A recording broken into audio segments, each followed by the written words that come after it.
a fan tattoo my name on them. Oh, wow. Which puts a lot of pressure on me because it's like I have to keep doing what I'm doing, otherwise one day somebody's gonna be like, who the hell is that on your arm? The way they handled the sex stuff and the honeymoon stuff was very tasteful. So tell me, did it feel different filming Breaking Dawn compared to the other films in the franchise? Yeah, I mean, when we wrapped, it was so surreal. I mean, it definitely is done, and it felt really done in that moment. But I still don't think it's hit us because we have this whole other movie coming out next year, and we're here doing this. It's kind of like having the Indy car races, and you're at the last lap, but you're not at the finish line yet. Now I've got to ask you, Peter, how would you feel about your daughters deciding to go off and get married at 18? I'm not ready to answer that question. Give it a few more years. Yeah, give me a couple more years on that. Well, this movie's obviously a lot more adult than some of the other Twilight films, so are they going to be able to see it, or are you going to hold off Well, my for a while? 14-year-old for sure. The 8-year-old, I mean, she's seen 3 of the movies, so I'd hate to leave her out, but I think that we'll put some blinders on her for certain scenes and some earmuffs. Or just take her to the bathroom. We're going to go to the bathroom during the sequence.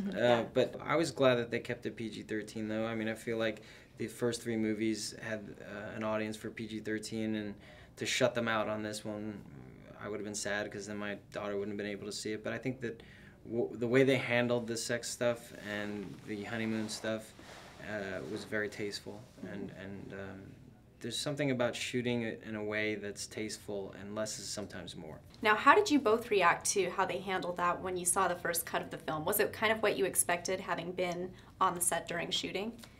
Well, we weren't there for the honeymoon stuff, so I didn't know what to expect. And then for the birthing scene, we weren't there, so I didn't know what to expect. Yeah, you guys miss out on one of the biggest, most anticipated moments. Were you a little bit jealous? Well, no, it was more exciting as an audience member because I had no idea what to expect. I was bummed being the doctor that, here's my moment to shine, and the doctor's not in right now. What is the craziest, Twilight tribute from a fan that you have ever heard about? Oh, you have one that's very intense. I had a fan tattoo my name on them.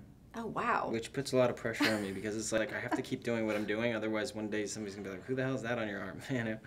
So, and it wasn't even your character's name, it was like my your name. Yeah.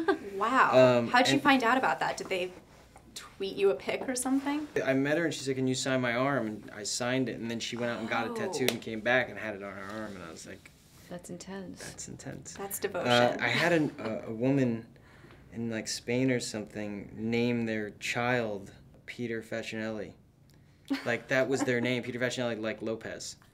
Like their middle name or something. It was like Facinelli. Wow. It was Elizabeth, you probably can't top that. I definitely cannot top that. I have not had any freaky experiences like that. I've no tattoos, no baby naming. Yet. Yet.